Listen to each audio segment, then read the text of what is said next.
Hello दोस्तों, कैसे हैं आप सब लोग। दोस्तों, अगर आपने स्क्विड गेम जैसी वेब सीरीज देखी है और वो आपको पसंद भी आई थी तो ये वेब सीरीज आप जरूर देखिए। ये भी वैसी ही है लेकिन उतनी ज्यादा पॉपुलर नहीं हुई, बट आप देखिए आपको जरूर मजा आएगा। बैक टू बैक इसमें गेम दिखाए जाते हैं। गेम खेलने वाला आगे बढ़ेगा और जो हार जाता है वो मर जाता है। तो उसकी कहानी काफी इंटरेस्टिंग है। हालांकि थोड़ी स्लो स्टोरी है, स्क्विड गेम जैसी स्टोरी थोड़ी सी स्लो है ये वाली स्टोरी, बट इसका जो नाम है एलेक्शन इन बॉर्डरलैंड सीजन 3, ये इस वेब सीरीज का नाम है। इसके टोटल 6 एपिसोड हैं। हर एपिसोड 1 घंटे से 17 मिनट, मतलब 1 घंटा 17 मिनट के टोटल। अगर एपिसोड की लेंथ की बात की जाए तो टोटल 6.5 घंटे इस वेब सीरीज को आपको देने पड़ेंगे। काफी अच्छी वेब सीरीज है। इस वेब सीरीज की स्टोरी जो है गेमिंग के ऊपर है। गेमिंग की दुनिया में ये लोग चले जाते हैं और वहां से कैसे सर्वाइव करते हैं, कैसे जीतते हैं, वापस आते हैं। तो ये वेब सीरीज आप जरूर देखिएगा। अब बात कर लेते हैं इसकी स्टोरी के कास्ट के बारे में। तो मेनली 3 लोग हैं, उनके बारे में मैं आपको बता देता हूँ। तो इसमें मेनली जो होते हैं उनका नाम होता है आरएसू, जो कि सीजन 1 में भी होता है, सीजन 2 में भी होता है, सीजन 3 में भी कंटिन्यू होता है। और उसकी वाइफ जो होती है वो भी सीजन 1 2 में होती है और सीजन 3 में कंटिन्यू होती है, इसकी वाइफ होती है। तो उसका नाम जो होता है वो होता है ओसागी।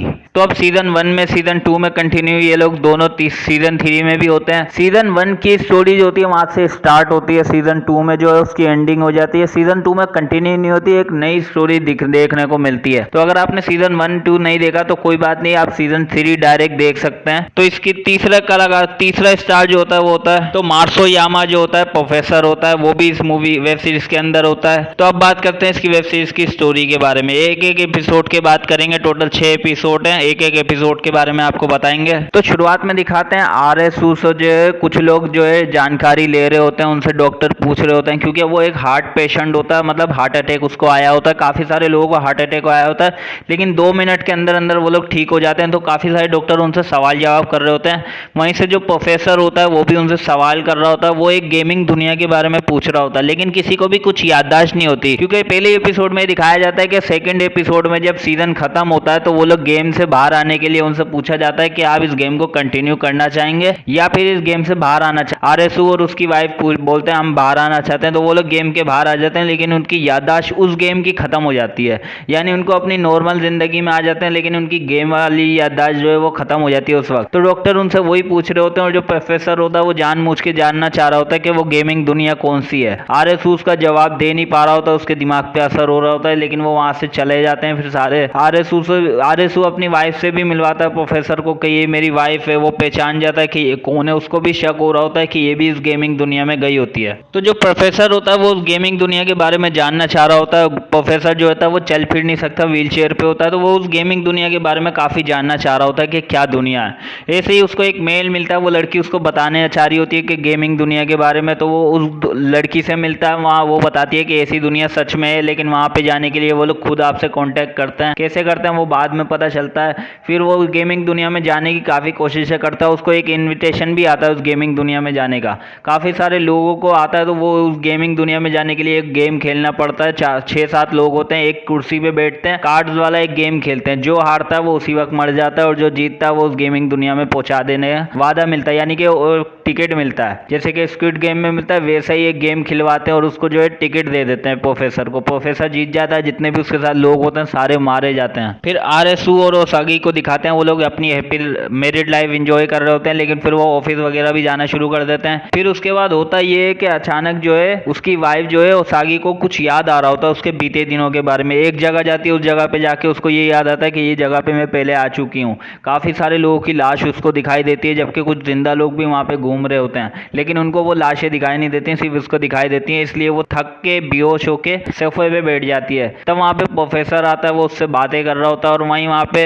आरएसू जो है वो अपनी जिंदगी जी रहा होता है। वहाँ पे उसको एक लड़की भी मिलती है जो कि उसको बताती है कि एक गेमिंग दुनिया है, तुम वहाँ पे गए थे। वो उस पर विश्वास नहीं करता क्योंकि उसको कुछ याद ही नहीं होता। लेकिन फिर अचानक होता ही है उसकी बीवी जो है ओसागी वो गायब हो जाती है आरएसू की। तो वो पुलिस के पास जाता है, कंप्लेंट करता है। पुलिस बोलती है हम ढूंढ के उसको निकाल लेंगे। फिर वो तहकीकात करते हैं, उनको एक सीसीटीवी फुटेज मिलती है उस होटल की जहाँ पे उसकी वाइफ बेहोश हुई थी और वो प्रोफेसर वहाँ पे आके उससे बात कर रहा होता है। वो पुलिस वाले बोलते हैं कि आपकी वाइफ का इसके साथ शायद अफेयर चल रहा होता है। तो फिर वो उसको ढूंढने की तैयारी कर रहे होते हैं, लेकिन एक दिन अचानक उसका फोन आता है, पुलिस वालों का फोन आता है आरएसू को। तो बोलते हैं कि आप हॉस्पिटल आ जाइए। हॉस्पिटल आते हैं तो उसकी वाइफ जो है हार्ट अटैक की वजह से कोमा में चली जाती है। तो फिर उसके बाद होता है ये, वो उसको देखने आता है और देखता है तो वहाँ पे प्रोफेसर भी ऐसी हालत में मिला होता है उसको। तो वो बोलता है कि हाँ ये प्रोफेसर है। फिर वो बताता है कि तुम्हारी वाइफ प्रेग्नेंट भी है। फिर वो काफी कंफ्यूज हो जाता है, उसको कुछ समझ में नहीं आ रहा होता। फिर वो उस औरत से मिलता है जिससे वो मिला होता है, जो गेमिंग दुनिया के बारे में बताती है। तो वो उससे बोलता है आरएसू के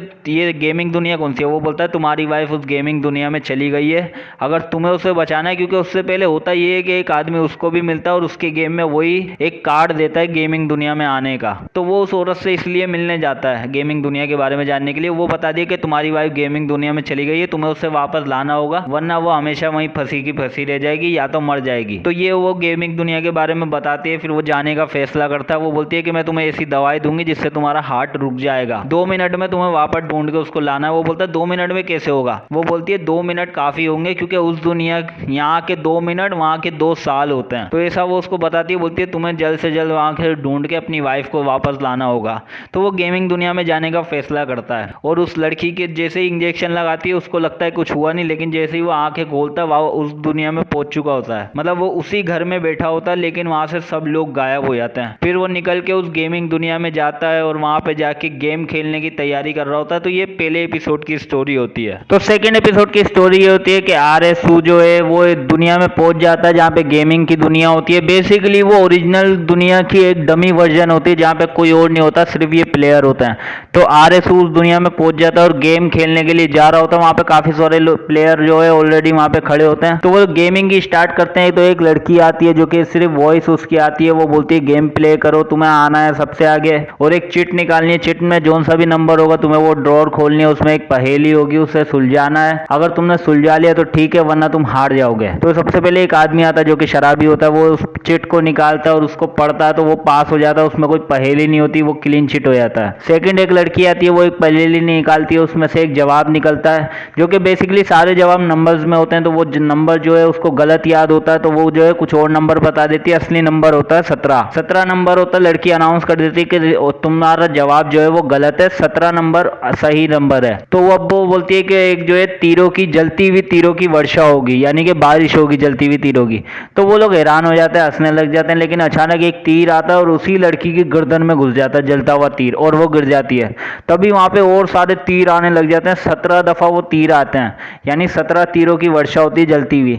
तो वहां पे सारे लोग भागने लग जाते हैं, और भी लोग होते हैं जो बिला वजह मारे जाते हैं। ये राउंड जो है 10 दफा होता है। तो पहला राउंड हो जाता है। इसी तरीके से और लोग आते हैं और उनसे जो है नंबर निकालते हैं, ड्रॉर खोलते हैं, चिट पढ़ते हैं और उसमें से जवाब देते हैं। किसी का भी जवाब सही नहीं होता, तो एक एक करके जितने भी नंबर आते रहते हैं ना, तो उतनी तरीके से जलती हुई तीरों की वर्षा होने लग जाती है। तो ये लोग एक दूसरे को जवाब भी बता रहे होते हैं, लेकिन सारे जवाब गलत ही निकलते हैं। तो एक एक करके लोग जो है मरने लग जाते हैं, जलती हुई तीरों की वर्षा होती है, सारे लोग मर जाते हैं। एंड में जो है आरएसू बचता है और जो है उसको बोलता है कि तुम आगे भागो। वो आगे जाता है, वो पर्ची उठाता है, उसमें भी जो है ना वो गलत नंबर बता देता है। असल में उससे ये पूछा जाता है कि इस दुनिया में कितने लोग हैं, तो वो गलत नंबर बता देता है। एंड में जो है 1 लाख लोग जो है वो पीछे रह जाता है नंबरों से। तो 1 लाख तीरों की वर्षा होने वाली होती है। लोग बोलते हैं 1 लाख तीर वर्षा कहाँ से होगी, तो देखते हैं पीछे से एकदम जलती हुई रोशनी जो है तेज होने लग जाती है। इसका मतलब वो आने वाले होते हैं। फिर जो है आरएसू जो है वो लोगों से पर्चियां पूछता है कि कहाँ से निकलने का रास्ता है। वो ढूंढता, अपना दिमाग लगाता है, जहां जहां से जो है लोग जो है बचने का तरीका बता रहा होता है। तो एक जगह ऐसी, एक लोकेशन ऐसी होती है जहाँ पे वो बच सकता है। तो वो उन सब लोगों को वहां लेके भागता है और वहां जाके जब ढूंढता है ना, तो एक कुआंनुमा चीज उसको मिलती है। तो सारे मिलके उस कुआंनुमा चीज को खोलने लग जाते हैं और इतने में तीरों की वर्षा होने वाली होती है। तीरें करीब आ रही होती है, जल्दी से कुआं का रास्ता हटाते हैं और उसके अंदर कूद जाते हैं और ज्यादातर लोग बच जाते हैं। फिर उसके बाद ये लोग बचे हुए लोग आगे की तरफ बढ़ते हैं और एक दूसरे गेम की ओर बढ़ रहे होते हैं। लेकिन उसके पहले ये लोग मॉल में जाते हैं, खाली पड़ा होता है, वहाँ पे ये लोग शॉपिंग वगैरह करते हैं, खा पी रहे होते हैं। फिर इनकी लाइफ की स्टोरी पता लगती है कि ये लोग कौन थे, क्या कर रहे थे। तो एक दूसरे की लाइफ की स्टोरी पता लग रही होती है। फिर ये लोग आगे की तरफ गेम की तरफ बढ़ते हैं। फिर इनको जो है एक नया गेम मिलता है। जी हाँ, नया गेम भी इनकी पूरी टीम पहुंच जाती है और वहाँ पे 4 और टीम अलग अलग दिशाओं से आ रही होती है। तो एक बहुत बड़ा प्लेग्राउंड होता है वहाँ पे। तो अगला गेम जो होता है उसमें ये अनाउंसमेंट होती है कि आप जो है एक टीम होंगे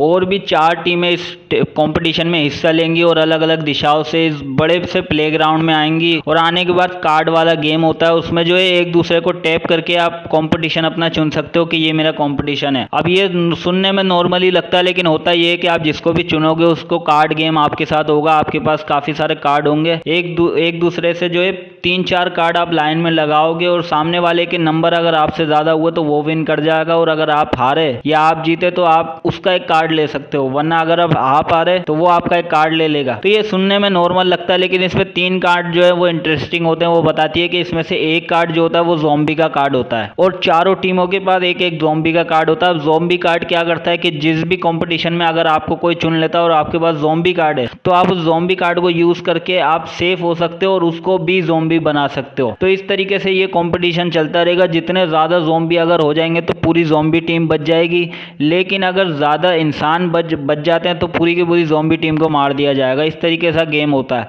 अब बाकी 2 कार्ड भी होते हैं जो कि इंटरेस्टिंग होते हैं। एक कार्ड होता है यानी कि राइफल का कार्ड। राइफल कार्ड अगर कोई यूज़ कर लेता है और उसके सामने कोई ज़ॉम्बी वाला कार्ड यूज़ कर लेता है तो उसी वक्त ज़ॉम्बी को मार दिया जाएगा और राइफल वाला कार्ड गायब हो जाएगा। ये कार्ड भी हर टीम के 2-3 मेंबरों को राइफल का कार्ड दिया जाता है। और तीसरा कार्ड जो होता है वो और भी ज़्यादा इंटरेस्टिंग होता है, वो होता है एंटीडोट का इस कार्ड। तो एंटीडोट का कार्ड क्या करता है कि अगर सामने तुम्हारे जो है ज़ॉम्बी वाला कार्ड फेंक देता है और तुम एंटीवायरस यूज़ कर लेते हो तो ज़ॉम्बी जो है बिल्कुल ठीक हो जाएगा, वो इंसान बन जाएगा। तो गेम यही होता है कि जितने ज़्यादा अगर ज़ॉम्बी होंगे तो ज़ॉम्बी टीम जीत जाएगी, अगर इंसान ज़्यादा होंगे तो ज़ॉम्बी टीम को मार दिया जाएगा, और अगर ज़ॉम्बी टीम ज़्यादा होगी तो इंसानों को मार दिया जाएगा एंड में। और राइफल वाला कार्ड जो है वो बेसिकली अपनी सेफ्टी के लिए, और अगर ज़ॉम्बी को मारना चाहो तो आप मार सकते हो। तो ये जो है सेकेंड गेम का थीम होती है। तो ये लोग गेम खेलना शुरू कर देते हैं। शुरुआत में ये लोग आपस में ही टीमों में खेल रहे होते हैं। फिर उसके बाद एक लड़की आती है जो बोलती है, एक प्लानिंग बताती है कि हमें ये करना चाहिए कि जो भी ज़ॉम्बी होगा उसे अपने आप को रिवील करना होगा कि मैं ज़ॉम्बी हूँ, फिर जिसके पास भी एंटीडोट होगा। बेसिकली ये लोग प्लानिंग कर रहे होते हैं टीमों में। लेकिन फिर होता ये एक नई टीम जो होती है वो बोलती है कि नहीं, हम ज़ॉम्बियों को ठीक नहीं करेंगे, ज़ॉम्बियों को खत्म करना चालू कर देंगे। और इसी तरीके से तो RSU का जो एक टीम मेंबर होता है वो जो है दूसरी टीम के साथ मिल जाता है। दूसरी टीम बोलती है कि हम ज़ॉम्बियों को ठीक नहीं करेंगे, उन्हें मारना शुरू कर देंगे। जबकि ROC बोलता है कि भाई हम ज़ॉम्बियों को ठीक करेंगे, एंटीवायरस हमारे पास ज़्यादा से ज़्यादा करना है, हम ज़ॉम्बियों को ठीक करेंगे।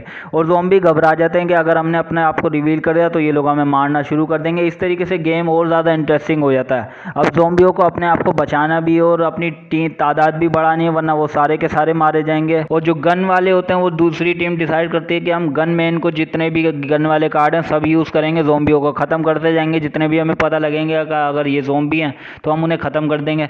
गन वाला कार्ड सिर्फ ज़ॉम्बियों पे यूज़ हो सकता है, इंसानों पे यूज़ नहीं हो सकता। ये वाला कार्ड भी अच्छा होता है। और एंटीवायरस सिर्फ उस पर काम करेगा। वो दोनों एक एक बार काम हो सकते हैं, एंटीवायरस भी एक बार काम होगा, गन वाला कार्ड भी एक बार यूज़ होता है। तो ये लोग शुरुआती टाइम में ये लोग यही कर रहे होते हैं, टीमें आपस में खेल रही होती हैं। दूसरे एपिसोड में सिर्फ इसका आधा ही गेम दिखाया जाता है, कार्ड वाले गेम का। तो तीसरे एपिसोड में दिखाते हैं कि RSU जो है वो कार्ड वाले गेम से कंटिन्यू होती है, जिसमें ज़ॉम्बी होता है, गन होती है और एंटीडोट होता है, उसी से कंटिन्यू होती है तीसरे एपिसोड की स्टोरी। तो होता ये है कि पहले वाले एपिसोड में ये दिखाते हैं कि ग्रुप जो है वो कुछ और डिसाइड करता है, लेकिन दूसरा ग्रुप ये डिसाइड करता है कि जो भी ज़ॉम्बी होगा हम उसको मार देंगे। पहले तो ये लोग सब मतलब कबूल कर लेते हैं कि हम लोग ज़ॉम्बी हैं, इनको ये लोग बंदी बना लेते हैं, बंद कर देते हैं ताकि इनकी तादाद ना बढ़े। लेकिन एक ग्रुप होता है वो बोलता है नहीं, इनको मारना शुरू कर देते हैं। तो वो जो है तो RSU जो है सबके खिलाफ होता है, लेकिन वो लोग उसको लीडर बन जाते हैं और वो लोग उसको उसकी टीम को दबाने लग जाते हैं। फिर उसकी टीम से ये एक आदमी को बोलते हैं कि जाके उस ज़ॉम्बी को मार के आओ। उसके पास गन वाला कार्ड होता है तो वो उसको भेजते हैं, जाओ जाके उसको मार के आओ। वो उसको मार के आ जाता है,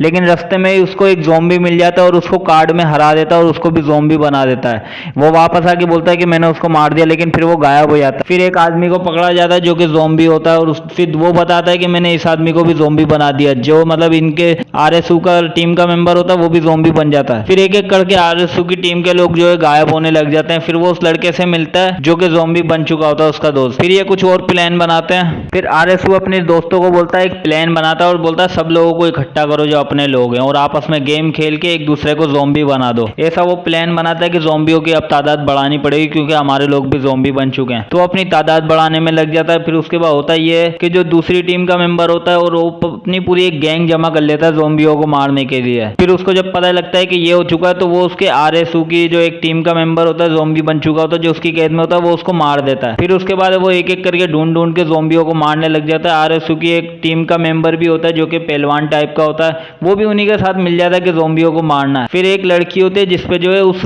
टीम मेंबर को शक होता है कि ये ज़ॉम्बी है। उसके साथ वो मैच खेलता है कार्ड का, लेकिन वो ज़ॉम्बी निकलती नहीं है। तो उसका जो गन वाला कार्ड कार्ड होता है वो बेकार हो जाता है क्योंकि वो एक आम आदमी होती है। उसका कार्ड बेकार हो जाता है, वो वापस चली जाती है। फिर आरएसू उस लड़की से मिलता है। उस लड़की से मिलने के बाद उसका कार्ड वाला गेम खेलता है और उसे भी ज़ॉम्बी बना देता है। दरअसल 4 जो टीमें होती हैं उसमें से एक एक ज़ॉम्बी होता है और सबसे पहला ज़ॉम्बी वही होता है, आरएसू। जी हाँ, आरएसू सबसे पहला ज़ॉम्बी होता है और वो उस लड़की को भी ज़ॉम्बी बना देता है क्योंकि उनको अपनी तादाद बढ़ानी होती है और तादाद बढ़ जाती है। एंड में जो है गेम जो है काफी मारा पीटी होती है क्योंकि गेम चालू नहीं हो रहा होता और उनको ज़ॉम्बियों को कैद करना होता है। गेम चालू अचानक हो जाता है तो जो है आरएसू के जितने भी लोग होते हैं वो सब लोगों को पकड़ के जानबूझ के ज़ॉम्बी बना देते हैं। उसके बाद जब गेम खत्म होता है अनाउंसमेंट होती है कि कितने ज़ॉम्बी बचे हैं, तो वो बताते हैं कि 33 जो है ज़ॉम्बी बचे हैं और आम इंसान जो है वो 13 लोग बचे हैं, जिसमें दूसरी टीम वाले भी होते हैं जो कि लोग ज़ॉम्बियों को मारना शुरू कर देते हैं, वो भी आम इंसान ही होते हैं। तो जब ये अनाउंस हो जाता है कि ज़ॉम्बी जीतते हैं तो जितने भी आम लोग होते हैं उन पर फायर हो जाती है और वो मर जाते हैं। फिर उसके बाद आरएसू जो है अपनी टीम को लेके वापस उसी मॉल में चला जाता है रुकने के लिए और वहां जाके जो है अकेला बैठ के सितारों की तरफ देख रहा होता है। फिर ओसागी को दिखाते हैं, ओसागी जो है उस गेम में क्यों आई होती है वो भी दिखाते हैं, उसकी बैक स्टोरी दिखाते हैं कि उसको जो है उसके फादर दिखाई दे रहे होते हैं, उसकी पिछली जिंदगी दिखाई दे रही होती है। उसको ऐसा लगता है कि मेरे फादर मुझे बुला रहे हैं, उसके लिए उसको वापस गेम में जाना पड़ेगा, ऐसा वो फैसला करती है। फिर अचानक होता ही है कि जब आरएसू को जब फोन करती है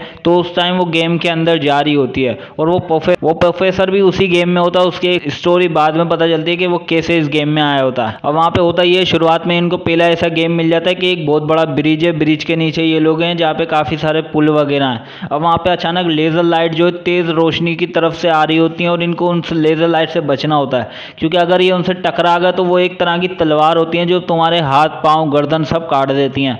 तो इनको खुद को बचाते हुए लेजर से ऊपर नीचे आगे पीछे ऐसे कर करके बचते हुए आगे जाना होता है और लेजर जिसको लेजर लाइट टच होगी वो कट जाएगा हिस्सा इनका। तो इस तरीके से वो प्रोफेसर और जो है ओसागी और प्रोफेसर जो है उस लेजर लाइट से बचते हुए आगे जा रहे होते हैं। फिर जो है वहाँ पे पार हो जाते हैं और जो है कुछ लोग मर जाते हैं, कुछ लोगों को ये बचा के आगे पहुंचाते हैं। फिर प्रोफेसर की लाइफ पे पता चलता है कैसे वो इस गेम में आया और क्यों आया। प्रोफेसर की बैक स्टोरी पता ये चलती है, प्रोफेसर उस गेम में आना चाह रहा होता है, उसको इन्विटेशन भी मिलता है, लेकिन जो होस्ट होता है उस गेम का वो जानबूझ के ओसाकी को जो है उस गेम में लाना चाह रहा होता है क्योंकि असल में हुआ ये होता है सीजन 2 में जो है जब गेम एंड हो जाता है ना तो गेम का जो ओनर होता है वो इन चार लोग ही बचते हैं। एक तो ये हस्बैंड वाइफ होते हैं, ये बच जाते हैं और 2 लड़के होते हैं वो बच जाते हैं। तो जो गेम का ओनर होता है वो बोलता है कि मैं आप लोगों को मौका दे रहा हूँ वापस जाके अपनी नॉर्मल जिंदगी जीने का या फिर इस गेम के क्रिएटर बनने का, यानी कि मास्टर बनने का। जैसे कि ताश के पत्तों में होता है किंग, इक्का, गुलाम, रानी, वैसे ताश के पत्तों में मालिक बनने का आपको मौका मिलेगा। फिर आप लोगों को गेम खिलवाएंगे। तो 2 लोग ये चुन लेते हैं कि हम गेम खिलवाएंगे और ये हस्बैंड वाइफ फैसला करते हैं कि हम वापस आ जाएंगे। अब वो दोनों चाह रहे होते हैं ओसाकी को वापस लाना, इसलिए वो प्रोफेसर को बोलते हैं कि हम तुम्हें ये जो है तुम्हें उस ओसाकी को वापस लाना होगा इस गेम के अंदर। वो बोलता है वो मैं कैसे लाऊंगा। वो बोलता है उसके फादर के बारे में बातें करो, उसको जो है जानबूझ के उसको मेंटली डिस्टर्ब करो और ये दवाई उसको दे देना जिससे उसके फादर उसको दिखने लगेंगे और वो फिर इस गेम में आने की जिद करेगी और आ जाएगी और उसके पीछे पीछे उसका हस्बैंड भी आएगा। ऐसा वो लोग प्लान बना रहे थे। तो प्रोफेसर जानबूझ के उसको इस गेम में लाया होता है, खुद तो आना चाह रहा ही होता है और उसको ये मौका इसलिए मिल जाता है क्योंकि उस ओसाकी को लाता है वो। उसके बाद ओसाकी और प्रोफेसर का गेम दिखाते हैं। उनको एक गेम मिलता है, ट्रेन के अंदर जाना होता है, उसके साथ 8-10 लोग और होते हैं। ओसाकी और जो प्रोफेसर होता है वो दोनों उस ट्रेन में चले जाते हैं, बाकी सारे लोग भी ट्रेन में आ जाते हैं। अब ट्रेन में नया गेम चालू होता है, ट्रेन बंद हो जाती है, ये लोग अंदर चले जाते हैं। उसके बाद गेम अनाउंस होता है कि क्या गेम है। वो बताते हैं कि भाई 8 डिब्बे हैं, 8 डिब्बों के अंदर तुम्हें एक एक करके जाना है और दरवाजे बंद हो जाएंगे, आगे भी तुम नहीं जा सकते, पीछे भी तुम नहीं जा सकते। उसी डिब्बे के अंदर तुम्हें रहना और तुम्हारे होगा ये कि 8 डब्बों में से किन्हीं 4 डब्बों के अंदर जहरीली गैस छोड़ी जाएगी जिससे तुम मर सकते हो, खून की उल्टियां कर करके। इस तरीके से बोला जाता है कि तुम मर सकते हो और गैस लीक होगी उसमें से। तो तुम्हारे पास जो है एक मास्क दिया जाएगा ऑक्सीजन का और तुम्हारे पास एक 4 कैन दिए जाएंगे छोटे छोटे, जिससे तुम्हें ऑक्सीजन मिलेगी कुछ मिनटों की। उससे ये होगा कि जब तुम्हें लगे कि इस डब्बे के अंदर जहरीली गैस आने वाली है, तुम उस कैन को यूज करके अपनी सांस को बचा सकते हो ताकि तुम मरो नहीं। इस तरीके से वो बोलते हैं। और 8 डिब्बे हैं और तुम्हारे पास 5 कैन है। अब कब यूज करना है वो तुम्हारे ऊपर है, कब यूज करते हो। अगर तुम जिंदा बच के 8वें डब्बे तक पहुंच गए तो तुम ये गेम जीत गए। तो इस तरीके से वो गेम अनाउंस होता है कि भाई शुरू करते हैं। तो एक एक करके ये लोग डब्बों में जाना शुरू कर देते हैं। अब डब्बों के अंदर जो एक चिड़िया भी मौजूद होती है, अगर जहरीली गैस होगी तो चिड़िया पहले मर जाएगी। इस तरीके से वो एक एक करके डिब्बों में जा रहे होते हैं। वो लोग कुछ कैन भी यूज करते हैं, कई बार कैन जाया भी हो जाते हैं क्योंकि जहरीली गैस उसमें आती नहीं है, नॉर्मल हवा छोड़ी जाती है। तो इस तरीके से वो लोग गेम खेल खेल रहे होते हैं, धीरे धीरे करके आगे बढ़ रहे होते हैं, लेकिन एंड में उनके पास केन एक रह जाता है और डब्बे जो है वो 2 बच जाते हैं।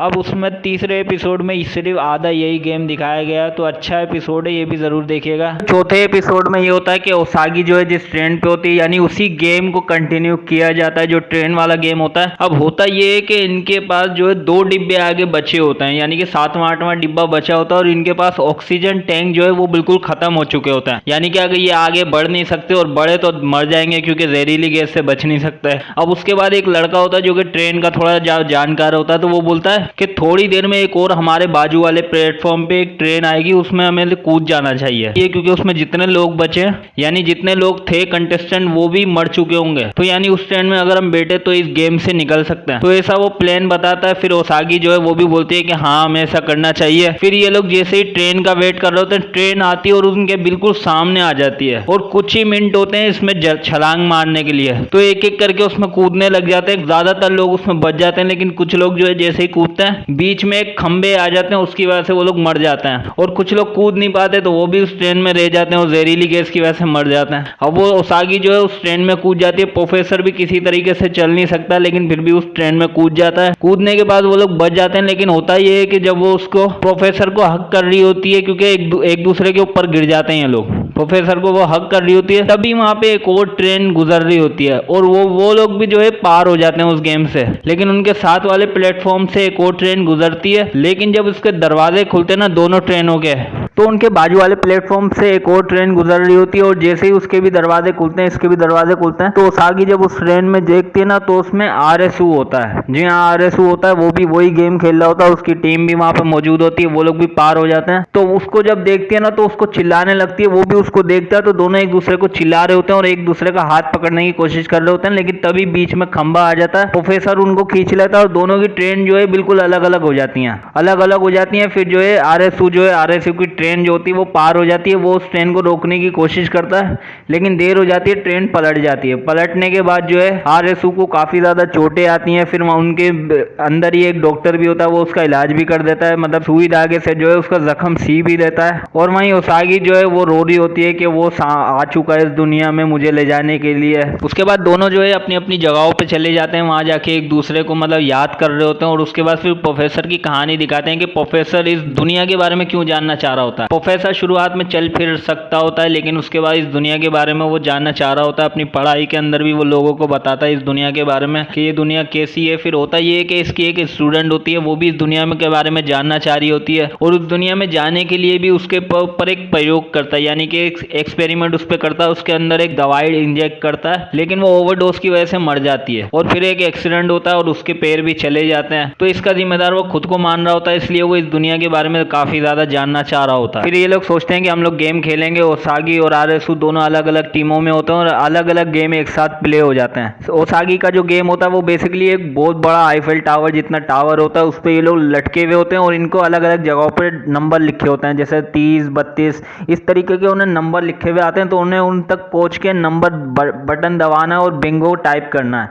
यानी कि एक ही लाइन में उनको एक ही नंबर जो है दबाते रहना और ऊपर जाके सबसे ऊपर फ्री का एक बटन होता है वो दबाएंगे, तब इनकी टीम जीत जाती है। तो इनको ये वाला गेम मिलता है और वहीं आरएसयू को एक गेम मिलता है, उसकी टीम को दूसरी टीम भी वहां मौजूद होती है। वो लोग एक मॉल के अंदर होते हैं, मॉल के अंदर उनको एक डब्बा दिया जाता है जिसके नीचे रॉकेट होता है। तो सबसे पहले इन्हें उस डब्बे पे लात मारनी है, फिर वो रॉकेट उड़ता हुआ ऊपर जाएगा, फिर उस डब्बे को इन्हें लेकर आना है वापस उसी जगह पे अंदर डालना है जहां से वो निकला था, तब वो पार हो जाएगा। दिखने में सिंपल होता है, लेकिन होता ये है कि उस डब्बे को जैसे ही उठाओगे उसमें 60 सेकंड का टाइमर शुरू हो जाएगा और उस 60 सेकंड में तुम्हें नीचे लाना, तुम्हारी टीम दूसरी छीनने वाली होती है, उनसे भी बचा के तुम्हें लाना है। और अगर तुम उस डब्बे को वापस उस जगह डाल देते हो तो तुम सिर्फ उस गेम से पार हो सकते हो। तो ऐसे 10 डिब्बे होते हैं, लेकिन प्रॉब्लम ये आती है कि 60 सेकंड तक अगर तुम उस डब्बे को नहीं ला पाए तो वो डब्बा अपने आप फट जाएगा और जो भी उसके आसपास होगा वो भी मरेंगे। तो इसलिए उन्हें 60 सेकंड के अंदर उस डब्बे को वापस लाना होता है, ये उनका गेम होता है। और तुम ये भी नहीं कर सकते कि तुम उसको जमीन पे तेज से मार सकते हो, क्योंकि अगर जमीन पे ज्यादा जोर से वो डब्बा टच हुआ तो वो डब्बा ऑटोमेटिकली फट जाएगा। और जैसे ही अगर तुमसे वो कोई उस डब्बे को छीनता है तो 5 सेकंड और कम हो जाएंगे उस डब्बे में से, यानी अगर 60 सेकंड का टाइमर है और कोई और तुमसे वो डब्बा छीन लेता है तो और 5 सेकंड उसके कम हो जाएंगे और फिर से वो टाइमर शुरू हो जाएगा। का। तो ये उन डब्बे का होता है, एक एक करके ये लोग छीन रहे होते हैं। तो 10 दफा वो डिब्बे आते हैं, कुछ डिब्बे वो लोग फट जाते हैं और ये लोग टोटल 8 लोग होते हैं। तो ऐसे करते करते ये लोग आपस में लड़ते लड़ाते जो है टोटल 5 लोग ही उस गेम से पार हो सकते हैं। उसमें से एक बॉडी बिल्डर टाइप का जो लड़का होता है, जो कि शुरुआत में उनके ऑपोजिट होता है, तो वो जो है इस गेम से इनको पार लगवा देता है और इनमें से सिर्फ 5 लोग बच पाते हैं। तो ये लोग भी उस गेम से पार हो जाते हैं। वहीं उसागी जो है वो भी उस गेम से पार हो जाती है। दोनों अलग अलग गेमों में चले जाते हैं। तो आरएसयू का जो गेम होता है वो मुझे पर्सनली ज्यादा अच्छा लगा, जबकि उसागी का गेम मुझे इतना ज्यादा कुछ पसंद नहीं आया। तो आरएसयू का ये लोग गेम पार कर लेते हैं, उसागी भी जो है गेम पार कर लेती है, आरएसयू भी जो है वो गेम पार करके अपने अपने लेवल पे पहुंच जाता है। फिर एक नया गेम शुरू होता है जहाँ पे आरएसयू का दिखाते हैं कि वो 5 लोग बच जाते हैं और एंड की गेम की तरफ जा रहे होते हैं। तो वहाँ पे एक गेम में एंटर करते हैं। तो वो लोग एक दूसरे से बोलते हैं कि अब हो सकता है हमें आपस में लड़ना पड़े, एक दूसरे को मारना पड़े। तो वो लोग एक दूसरे को मारने के लिए भी तैयार हो जाते हैं पांचों। जैसे ही वो उस गेम में एंटर करते हैं तो ऐसा लगता है कि असली दुनिया में पहुंच चुके हैं, वहाँ पे असली लोग घूम रहे होते हैं। आरएसयू उस दुनिया में पहुंच जाता है, बाकी लोग भी मतलब वो उसके 5 दोस्त वो लोग भी उस गेम में एंटर कर जाते हैं। वहीं उसागी को दिखाते हैं, उसागी की टीम मेंबर यानी कि प्रोफेसर जो होता है उसको दिखाते हैं कि उस गेम के जो 2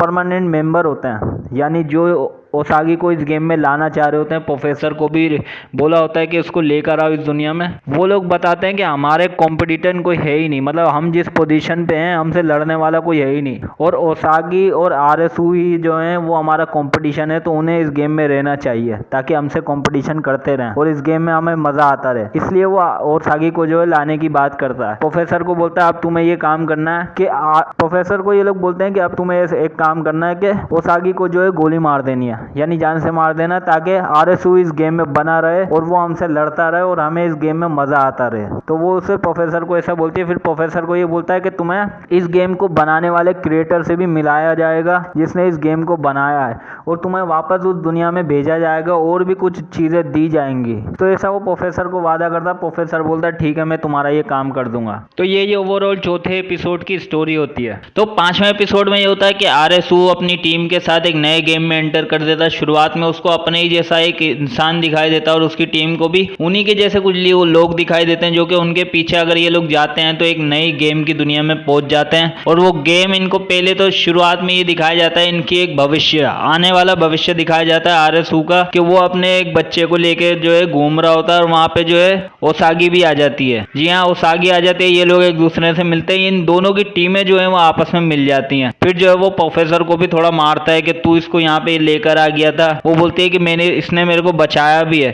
फिर ये लोग मिलके एक गेम की शुरुआत करते हैं, नया गेम शुरू होता है। तो ये सब लोग एक गेम में पहुंच जाते हैं और तब जो है वहां पे अनाउंसमेंट होती है कि टोटल 10 खिलाड़ी हैं। अब वहां पे ये लोग आपस में देखते हैं तो ये 9 खिलाड़ी होते हैं। तब वहां पे आरएसयू बोलता है कि ये बच्चा ये बात जो हो रही है वो 10वें कंटेस्टेंट की, ये बच्चे की बात हो रही है जो कि उसागी और मेरा बच्चा है। तो वो बोलती है मैं प्रेग्नेंट हूँ। उसे पता नहीं होता क्योंकि जब वो कोमा में चली जाती है तब उसके पेट में बच्चा होता है और कुछ ही हफ्तों का होता है। तो ये लोग खुश हो जाते हैं कि 10वां कंटेस्टेंट जो है वो उनका अपना बच्चा है। फिर उसके बाद तो फिर गेम की शुरुआत होती है। शुरुआत में इनको जो है एक बैंड दी जाती है जो कि एक घड़ी नुमा होती है और एक कॉलर दिया जाता है जो इनको गले में पहनना होता है, और गेम का नाम होता है भविष्य का सोगुरुसु। जी हाँ, ये इस गेम का नाम होता है। शुरुआत होती है तो गेम उनको समझाया जाता है कि होता ये है कि 25 कमरे होते हैं। जी हाँ, 25 कमरे होते हैं, A2 A3 इस तरीके से नंबर लिखे होते हैं। 25 कमरे होते हैं और उन 25 कमरों के अंदर ये लोग होते हैं। इनको जो है एग्जिट डोर ढूंढना होता है। वो कहीं पे भी हो सकता है, कहीं पे भी एग्जिट डोर होता है और वहां पे इनको ढूंढ के उस एग्जिट डोर को निकलना होता है। अब शर्त ये होती है कि उन 25 कमरों के बीच में ये सारे मौजूद होंगे और इन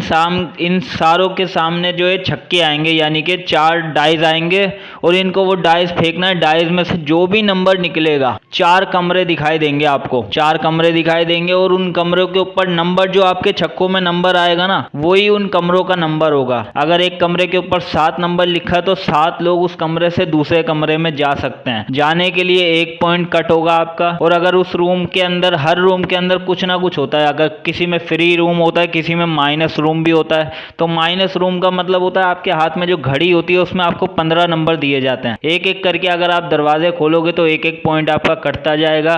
लेकिन अगर आप किसी माइनस कमरे में पहुंच गया तो डायरेक्ट आपके 8 पॉइंट भी कट सकते हैं, 4 पॉइंट भी माइनस हो सकते हैं, 2 पॉइंट भी माइनस हो सकते हैं और 1 पॉइंट भी माइनस हो सकता है। तो अगर आपके 15 माइनस पॉइंट होगा, यानी 15 जो पॉइंट है आपके वो खत्म होगा, तो आपकी गर्दन पे जो कॉलर है वो बम से उड़ जाएगी, यानी आप मर जाओगे। तो ये भी इस गेम का रूल होता है। और जो डाइस फेंके जाएंगे, चारों कमरों के नंबर जो होंगे वो उसी नंबर के हिसाब से आपको उस रूम में एंटर लोग होने चाहिए। यानी एक कमरे के अंदर अगर 7 नंबर लिखा है तो 7 लोग अगर चाहें तो उस कमरे के आर पार जा सकते हैं, लेकिन अगर एक कमरे के अंदर एक ही लिखा है तो एक ही जाना चाहिए, 2 नहीं जा सकते। तो ये भी उनका एक रूल होता है। तो इस तरीके से गेम शुरुआत हो जाती है, इनको एग्जिट डोर लेके निकलना होता है। अब होता ये है कि ये लोग शुरुआत तो कर देते हैं। तो इस गेम के और भी नियम होते हैं। जब आप दरवाजा छक्के फेंकोगे और हर दरवाजे के ऊपर आपको अपने भविष्य की झलकियां दिखाई देंगी, जिसमें बाहर जाने के बाद यानी इस गेम के खत्म होने के बाद आपका भविष्य क्या होगा वो आप खुद लिख सकते हो। ऐसा वो झलकियां दिखाते हैं कि भविष्य में आप क्या कर रहे हो। आरुषि को दिखाते हैं कि वो अपने बच्चे के साथ खेल रहा होता है, वो उसका भविष्य होता है, और एक तरफ बुरा भविष्य भी होता है, अगर वो चाहे तो उसको भी चुन सकता है।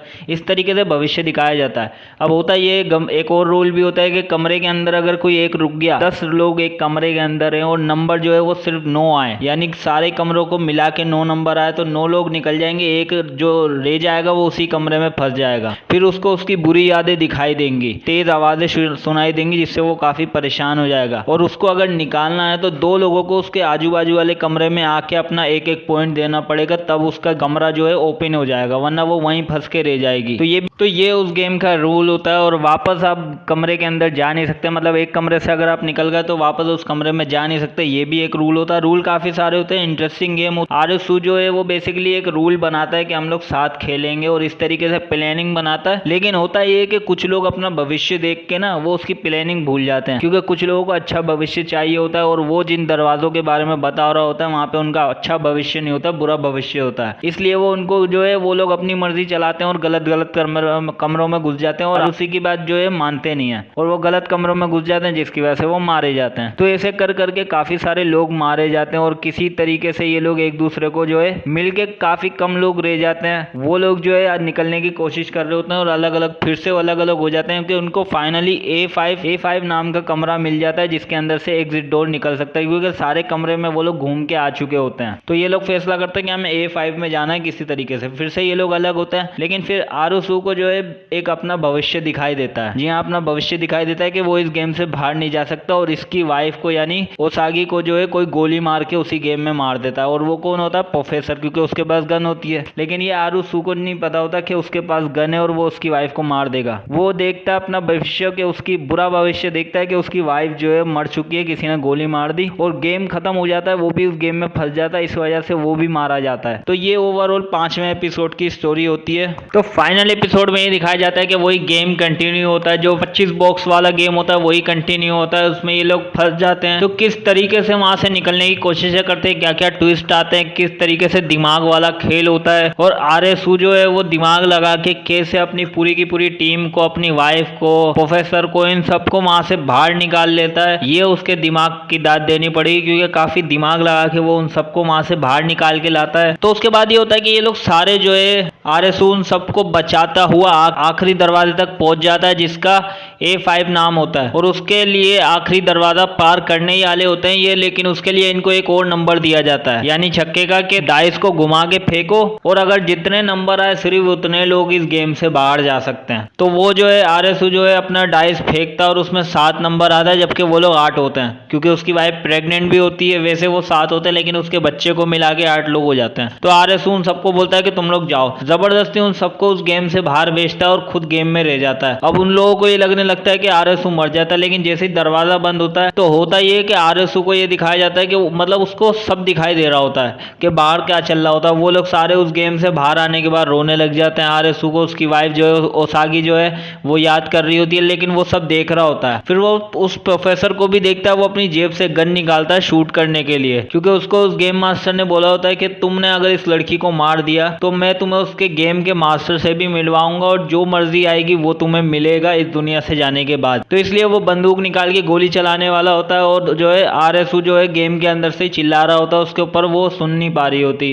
क्योंकि वो गेम के अंदर होता है। दोनों के बीच मजबूत दीवार होती है, लेकिन वो फिर भी शोर कर रहा होता है। लेकिन फिर प्रोफेसर को पुरानी यादें आ रही होती हैं क्योंकि वो भी उसको पसंद कर रहा होता है। तो वो गन वापसी अंदर रख लेता है। उसके बाद जो है लाइट बंद हो जाती है, यानी कि आर पार दिखना बंद हो जाता है आरएसयू को। उसके बाद जो गेम का मास्टर होता है जो चाह रहा होता है कि आरएसयू इस गेम के अंदर आ जानबूझ के, इसलिए उसकी वाइफ को भी प्रोफेसर के जरिए यहाँ लाया होता है। ये सारी बातें उसको बता दी जाती हैं कि तुम्हें लाने के लिए तुम्हारी वाइफ को यहाँ तक लाया जाता है। फिर वो समझ जाता है तो वो उससे झगड़ा करता है, लेकिन वो असल में वहाँ होता ही नहीं है। तो वो वहाँ के दीवारें वगैरह तोड़ने लग जाता है। दीवारें तोड़ के एक दरवाजा तोड़ देता है जो कि इलेक्ट्रिक होता है। फिर उसको जैसे तैसे करके पूरा दरवाजा खोल देता है और वहाँ पे बाहर आने की कोशिश करता है। लेकिन उससे पहले ही दिखाते हैं कि बाहर की दुनिया में होता ये कि मतलब ये लोग उस गेम से तो बाहर आ जाते हैं, लेकिन वहाँ की जो दुनिया होती है उसमें एक तूफान आता है और वहाँ पे जो है बाढ़ आ जाती है, यानी कि पानी पानी पूरा बाढ़ आ जाती है। और वहाँ पे इसमें से उसकी वाइफ जो है ओसागी और प्रोफेसर जो है बह जाते हैं और वो लोग जो है उसके बाकी साथी लटक जाते हैं। तो वो जैसे तैसे करके दरवाजा खोलता है और वहां से बाहर निकालता है, इन सब लोगों को सेफली कोने में करता है और अपनी वाइफ को बचाने के लिए पानी में कूद जाता है। तो उसके बाद दिखाते हैं कि आरएसयू पानी में डूब जाता है, अपनी वाइफ को बचाते हुए नीचे चला जाता है। अब रियल लाइफ की दुनिया में क्या हो रहा था कि वो क्योंकि उसको एक ड्रग का ओवरडोज हुआ होता है और वो जो है 2 मिनट के लिए कोमा में चला जाता है। उसके लिए 2 मिनट होते हैं वो रियल दुनिया में, लेकिन वहां के लिए कई सालों गुजर जाते हैं, कई महीने गुजर जाते हैं। तो उसके साथ जो लड़की होती है ना वो उसको देख रही होती है और उसके पीछे वही आदमी होता है जो गेम के अंदर मास्टर बना बैठा होता है। तो वो जो उसकी रियल लाइफ में आके उसका मुंह दबा रहा होता है कि ये मर जाए, लेकिन वो लड़की उसको देख लेती है। वो बोलता है कि तुम मुझे देख कैसे सकती हो। इसका सस्पेंस तो वो खुलता ही नहीं है इस वेब सीरीज में। तो वो उसे रोकती है उसे मारने के लिए। फिर आरएसयू को बोलती है कि तुम उठो, तुम्हें अपनी वाइफ को बचाना है। फिर वो वहां पानी के अंदर होता है, आंखें खोलता है और अपनी वाइफ को बचाने के लिए बाहर आता है। तो उसका मास्टर जो होता है गेम का वो वहां पे खड़ा हुआ होता है, जिसने इसको वहां पे बुलवाया होता है। फिर होता ये कि वो उसको मारने वाला होता है, आरएसयू को गन निकालता है और उसको शूट करने वाला होता है। लेकिन जो गेम का असली मास्टर होता है यानी कि जोकर जो होता है, असली मास्टर को तो दिखाया नहीं, जोकर को दिखाया जाता है। जोकर को दिखाते हैं जो इस गेम का रचयिता होता है उस टाइम पे। तो उस जोकर को दिखाते हैं, वो इसको शूट करके खत्म कर देता है। जो मास्टर होता है उसको शूट करके खत्म होता है। फिर जोकर जो है आरएसयू को बचाता है और उसे बोलता है मेरे साथ एक गेम खेलो। अगर तुमने ये एक कार्ड चूज किया जिसमें जोकर हुआ तो तुम यहीं रुक जाओगे। दूसरा कार्ड चूज किया जिसमें तुम बाहर निकल सकते हो, वो एक कार्ड चूज करता है उसमें जोकर होता है। दूसरा कार्ड चूज करता है उसमें भी जोकर होता है। फिर वो बोलता है कि तुम चाहो तो यहाँ रुक सकते हो, तुम अपनी बीवी को नहीं बचा सकते। लेकिन वो उसकी सुनता नहीं, अपनी वाइफ को बचाने के लिए पानी में कूद जाता है। प्रोफेसर जो है उसको मौत के बवंडर में लेके जा रहा होता है कि मैं भी मरूंगा तुम भी मरोगी। और वो आरएसयू उसको बचाने के लिए कूद जाता है और अपनी वाइफ को बचा लेता है। प्रोफेसर मर जाता है, वो अपनी वाइफ को सेफली उस रोशनी की तरफ लेके जाता है और वापस रियल दुनिया में आ जाता है। फिर जैसे ही जागता है वो लड़की को पूछता है कि कितना टाइम हुआ। वो बोलती है 2 मिनट हुए तुम्हें गए हुए। हालांकि इतने महीने गुजर जाते हैं लेकिन उसके लिए 2 मिनट ही हुआ था। फिर वो वापस हॉस्पिटल जाता है, उसकी वाइफ उठ जाती है। वाइफ उठती है और डॉक्टर प्रोफेसर जो होता है वो मर चुका होता है। फिर ये लोग बिल्कुल ठीक हो जाते हैं, अपने घर में नॉर्मल जिंदगी जी रहे होते हैं, अपने बच्चे का नाम सोच रहे होते हैं कि हम बच्चे का नाम क्या रखें। आरएसयू जो है बेसिकली एक साइकेट्रिस्ट भी होता है। जी हाँ, वो एक कंपनी के लिए काम करता है जो लोगों का मानसिक संतुलन चेक करती है कि सही है या खराब है, उनकी बातें सुनती है, यानी कि साइकेट्रिस्ट ही होता है वो बेसिकली एक तरह का। तो वो काफी सारे लोगों का साइकेट्रिस्ट चेक कर रहा होता है, बातें कर रहा होता है। और वो कौन होते हैं जो सीजन 1 और सीजन 2 में कंटेस्टेंट होते हैं ना, यानी कि उसके दोस्त होते हैं, उन्हीं लोगों से बात कर रहा होता है। हालांकि वो उन्हें पहचान नहीं रहा होता है, लेकिन वो उनसे साइकेट्रिस्ट के तौर पे मदद कर रहा होता है उनकी। फिर उन लोगों को भी दिखाते हैं जो उस गेम में आरएसयू की टीम होती है वो भी बच के बाहर आ जाती है और अपनी जिंदगी में बहुत ही खुश होती है। मतलब जो उसने बुरे ख्याल देखे होते हैं वो सब उनकी रियल लाइफ में नहीं हो रहा था, सब खुश होते हैं अपनी रियल लाइफ में। फिर वहीं पे दिखाते हैं कुछ भूकंप के झटके लग रहे होते हैं लोगों को, कई जगहों पे बाढ़ आने की खबरें आ रही होती हैं। फिर होता है ये एंड में 2 लड़के जो है कॉफी शॉप में जाते हैं, वहाँ की एक वेट्रेस होती है, उसके ऊपर जो नाम का बेज दिखाते हैं ना वो क्या होता है वो एलिसन होता है। तो ये इस वेब सीरीज की पूरी ओवरऑल स्टोरी है। अच्छी वेब सीरीज है, लेकिन अगर आपको रियल वेब सीरीज देखना तो आप सीजन 1 और सीजन 2 जरूर देखिएगा, क्योंकि इसमें इतना ज्यादा गेमिंग के बारे में नहीं दिखाया, लेकिन उसमें आपको गेमिंग का देखने का काफी मजा आने वाला है, काफी थ्रिल आने वाला है। तो वो वेब सीरीज सीजन 1 और सीजन 2 देखिए, जरूर मजा आएगा। ढूंढने में आपको हो सकता है थोड़ी मुश्किल हो, लेकिन आप जरूर देखिएगा, ज्यादा मजा आएगा। इसमें गेमिंग वगैरह कम दिखाई गई है, एपिसोड भी सिर्फ 6 दिखाए गए हैं, जबकि उसमें एपिसोड काफी सारे हैं। तो वो जरूर देखिएगा, ये भी जरूर देखिएगा।